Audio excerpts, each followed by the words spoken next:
अस्सलाम वालेकुम स्टूडेंट्स, कैसे हैं आप सब लोग। उम्मीद करती हूँ खैर खैरियत से होंगे। आज का जो हमारा टॉपिक है वो इंतहाई इंटरेस्टिंग टॉपिक है और वो पीडियाट्रिक्स में बहुत ज़्यादा इंपॉर्टेंट डिजीज़ है। सीएनएस की डिजीज़ है जिसको हम कहते हैं सेरिब्रल पाल्सी। आज हम सेरिब्रल पाल्सी कंप्लीट डिटेल में डिस्कस करेंगे, जिसमें सबसे पहले हम सिनेरियो डिस्कस करेंगे, उसके बाद डेफिनेशन, इटियोलॉजी, पैथोलॉजी, उसकी टाइप्स देखेंगे, क्लिनिकल फीचर्स देखेंगे, कॉम्प्लिकेशंस देखेंगे, उसके बाद इन्वेस्टिगेशंस एंड देन ट्रीटमेंट। सो सबसे पहले अगर मैं बात करूँ सिनेरियो की कि सिनेरियो किस तरह से आएगा पेपर में, तो बेटे वो ये कहेगा कि एक 3 साल का बच्चा है, वो जो है हमारे पास आया है और उसकी जो हिस्ट्री हमने जब उससे लिया तो उसमें जो है उसकी प्री टर्म की हिस्ट्री है कि वो बेबी जो है अपने नॉर्मल गेस्टेशन पीरियड से पहले पैदा हुआ है और लाइक 7 मंथ पे या पहले। तो उसमें जो है उसकी रिस्पायरेटरी डिस्ट्रेस की उसकी सिम्टम्स थी, तो उसको हमने रिस्पायरेटरी डिस्ट्रेस के लिए एडमिट किया। और उसके अलावा अब क्या वो प्रेजेंटिंग कंप्लेन लेके आया कि he is unable to walk और टॉक, मतलब उसकी अब गेट सही नहीं है, वो सही से चल नहीं पा रहा और सही से जो है बोल भी नहीं पा रहा। और उसके अलावा जब हमने उसके रिफ्लेक्सेस वगैरह देखे तो वो हाइपर एक्टिविटी थी उनमें, और जो है उसकी जो गेट थी वो सीजरिंग गेट थी, मतलब सही से नहीं चल पा रहा था।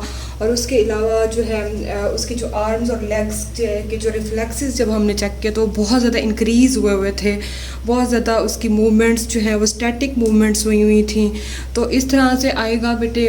तो आपने सिनेरियो अच्छे से पिक करना है कि वो कहेगा कि प्री टर्म बेबी की हिस्ट्री है और तब हमने उसको एडमिट किया था रिस्पायरेटरी डिस्ट्रेस के लिए। अब वो 3 साल के बाद जो है वो आया है, he is unable to walk और टॉक। और उसके बाद जो है उसकी गेट देखेंगे और उसके अलावा उसके जो है सही से बोल भी नहीं पा रहा, उसकी जो ब्रेन की एक्टिविटी भी थोड़ी सी कम है, लाइक मेंटल रिटार्डेशन उसमें होगी।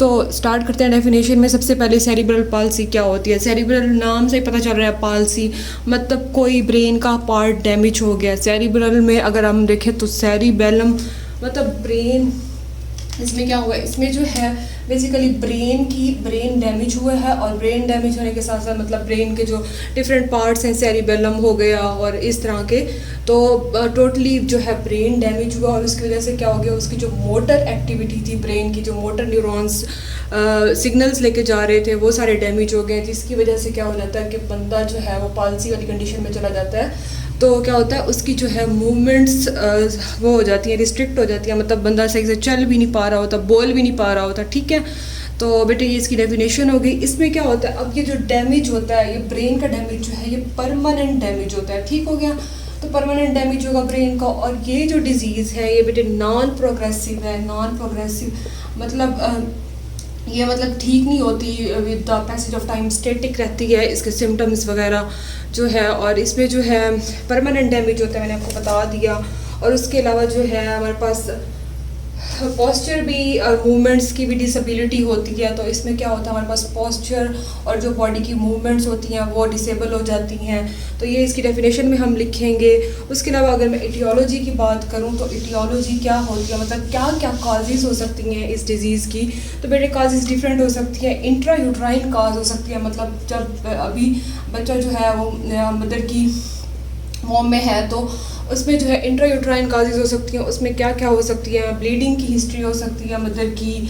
और जो है उसके अलावा जो है मदर को अगर इन्फेक्शन हो गया तो इन्फेक्शन की वजह से भी प्री टर्म डिलीवरी हो सकती है, या बर्थ एस्फेक्सिया की मतलब हिस्ट्री हो सकती है कि अगर बच्चा टाइम से पहले डिलीवर हो गया। इन्फेक्शन में कौन कौन से इन्फेक्शन आ सकते हैं, टॉक्सोप्लाज्मोसिस हो सकता है, रूबेला, ये सारे इन्फेक्शंस जो है वो हो सकते हैं। और उसके अलावा अगर जो है वुमेन जो है बहुत ज़्यादा मतलब उसका एक्सपोयर है रेडिएशन से, तो एक्सेसिव रेडिएशन जो है उससे भी जो है ये हो सकती है सेरिब्रल पाल्सी हमारे पास। उसके अलावा जो हमने इंट्रा यूट्राइन काजेज़ देखनी है, उसके अलावा हमने प्री नेटल देखनी है, इसकी काजेज़ होती हैं और पोस्ट नेटल होती हैं। अब प्री नेटल और पोस्ट नेटल जो है वो मोस्टली सेम होती हैं। अब प्री नेटल में क्या क्या काजेज़ हो सकती हैं बेटे, प्री नेटल में हम सबसे पहले देखेंगे कि कोई इन्फेक्शन की हिस्ट्री हो सकती है, या हाइपोक्सिया वाली कंडीशन हो सकती है, मैंने आपको पहले बताया हाइपोक्सिया वाली कंडीशंस। और उसके अलावा जो है बर्थ एस्फिक्सिया की हिस्ट्री हो सकती है, बर्थ ट्रॉमा की हिस्ट्री हो सकती है, या कोई हेमरेज हो गया है। उसके अलावा जो है सेरिब्रल इन्फेक्शन की हिस्ट्री हो सकती है। पोस्ट नेटल में अगर हम देखें तो उसमें भी बेटे यही इन्फेक्शन और अपोक्सिया हो सकता है, या बर्थ ट्रॉमा की हिस्ट्री हो सकती है, मतलब ड्यूरिंग डिलीवरी जो है अगर बेबी जो है बर्थ के दौरान ही उसको कोई ट्रॉमा वगैरह हो गया तो ये भी इसकी काज हो सकती है। मोस्ट जो इम्पोर्टेंट काज होती है वो यही होती है कि बर्थ ट्रॉमा होता है, और जिसके नतीजे में बर्थ एस्फिक्सिया भी हो सकता है पेशेंट को, या तो ये सारी जो है, या हाइपोग्लाइसीमिक कंडीशन हो सकती है बच्चे की या उसकी माँ की, तो जो है उसके नतीजे में, और डिफरेंट जब बेबी पैदा हो जाता है अगर उसको कर्निक टेरिस हो गया तो उससे भी जो है ये लीड कर सकती है हमारे पास सेरिब्रल पाल्सी। या अगर बच्चा थोड़ा सा इन्फेंसी में आ गया, मतलब लाइक अगर वो इन्फेंट बच्चा है तो उसमें क्या क्या चीज़ें हो सकती है, उसमें मेनिंजाइटिस का अगर अटैक हुआ है बेबी को तो वो हो सकता है, या इनकेफ्लाइटिस की हिस्ट्री हो सकती है। ठीक हो गया, इनकेफ्लाइटिस और मेनिंजाइटिस ये बहुत ज़्यादा इम्पॉर्टेंट हैं। और उसके अलावा जो है अगर हम बात करें, ये इसकी सारी इटियोलॉजी हो गई। अब हम बात करते हैं कि पैथोलॉजी क्या क्या हो सकती है, कि क्या क्या चीज़ें हैं जो इसकी पैथोलॉजी में बहुत ज़्यादा इम्पॉर्टेंट हैं। ओके, पैथोलॉजी में ये होता है कि मोस्टली कहते हैं कि पैथोलॉजी जो है वो अननोन है इसकी। इसमें यही है कि न्यूरॉन्स वगैरह डैमेज हो रहे होते हैं, या एट्रॉफी हो सकती है सेरिब्रल जो है सेरिबेलम की एट्रॉफी की वजह से हो सकता है, या एट्रॉफी ऑफ बेसल गैंग्लिया हो सकती है। ठीक है, बेसल गैंग्लिया जब डैमेज होंगे, या कोई न्यूरोनल, या कोई ये भी हो सकता है कि न्यूरॉन्स की डेवलपमेंट अगर सही से नहीं हुई बच्चे में तो उससे भी ये सेरिब्रल पाल्सी हो सकती है। ठीक है, तो बेसिकली यही है कि बेसल गैंग्लिया डैमेज हो सकते हैं, या सेरिबेलम जो है उसकी डेवलपमेंट सही से नहीं हुई, या उसके अलावा उसके वहाँ के जो टिश्यूज़ हैं उनकी एट्रॉफी वगैरह होना शुरू हो गई है। तो ये इसकी सारी पैथोलॉजी की बात करते हैं। उसके अलावा जो टाइप्स में अगर हम देखें तो इसकी 3 तरह की टाइप्स होती हैं। सबसे पहले जो मोस्ट कॉमन और मोस्ट इम्पॉर्टेंट टाइप होती है इसकी जो है वो है स्पेस्टिक, और ये 75% बच्चों में होती है स्पेस्टिक।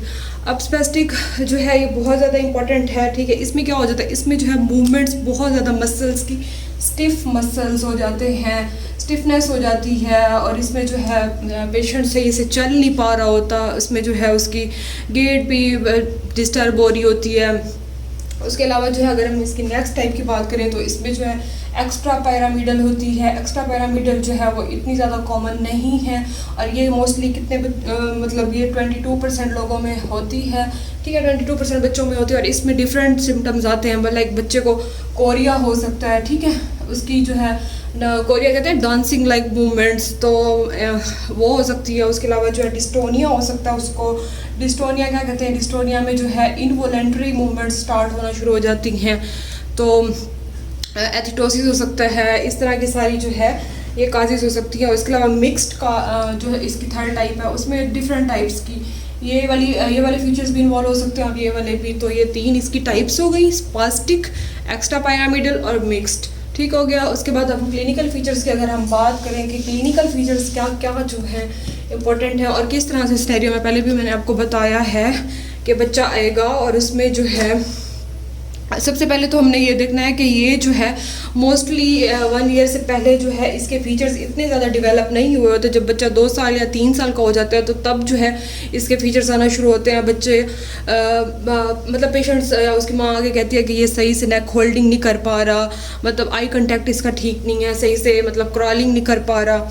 तो ये वाले साइन सिम्टम्स जब आते हैं तो तभी पेरेंट्स को मतलब फील होता है कि मतलब वो फिर फील होता है कि उनको सेरिब्रल पाल्सी हो सकती है। तो जब आते हैं तो तब जो है हम इसका जो है क्लिनिकल डायग्नोसिस बनाते हैं on the basis of history. बहुत ज़्यादा इंपॉर्टेंट मैटर करती है इसमें। तो जब हम देखते हैं क्लिनिकल फीचर्स में, इसमें जो है रिफ्लेक्स हाइपर एक्टिविटी होती है। मतलब वही बात कि मैं जो आपको बताई थी कि जब हम रिफ्लेक्सिस उसके चेक करते हैं तो वो जो है उनकी एक्टिविटी बहुत ज़्यादा हाइपर हुई होती है। तो रिफ्लेक्स हाइपर एक्टिविटी, उसके अलावा जो है उसका ब्रेन अगर सही से डेवलप नहीं हुआ तो उसमें क्या हो सकती है, माइक्रोसेफेली हो सकती है। ठीक है, उसका ब्रेन का साइज़ जो है नॉर्मल साइज़ से जो है कम होगा, या एक्सेसिव ड्रॉलिंग कर रहा होगा बच्चा जो है वो सही से मतलब उसकी स्लाइवा जो है ड्रॉल कर रहा होगा। और उसके अलावा जो है अगर हम देखें तो उसके जो है माँ आके बताएगी कि जो है उसके डिलेड माइलस्टोन होंगे। मतलब उसकी जो उसमें जो है नेक होल्डिंग और क्रॉलिंग वगैरह थोड़ा सा लाइक नहीं कर पा रहा होगा, तो वो कहेगी कि मतलब टाइम से नहीं कर रहा। तो उसके अलावा ये वाले फीचर्स सारे होंगे। उसकी बैक जो है उसमें जो है आर्चिंग बैक होगी, लॉस ऑफ फ्लेक्सिबिलिटी हुई होगी। उसके अलावा डिलेड स्लर्ड स्पीच होगा, मतलब सही से बात भी नहीं कर रहा होगा। मतलब उसकी स्पीच में भी कोई ना कोई प्रॉब्लम आ रहा होगा। तो ये सारे बेटे इसके क्या हो सकते हैं, क्लिनिकल फीचर्स हो सकते हैं। और उसकी गेट सीजरिंग गेट होगी, अगर वो बच्चा थोड़ा सा 3 साल से ज़्यादा बड़ा है तो उसकी गेट जो है वो सीजर लाइक होगी। और इसके अलावा जो है अगर ये सारे जो है बेटे इसके क्लिनिकल फीचर्स हो गए। उसके अलावा हम कॉम्प्लिकेशंस की अगर बात करें कि क्या क्या चीज़ें हैं जो कॉम्प्लिकेट अगर सेरेब्रल पाल्सी हो जाए एक पेशेंट में, तो क्या क्या चीज़ें फर्दर कॉम्प्लिकेशंस पैदा हो सकती हैं।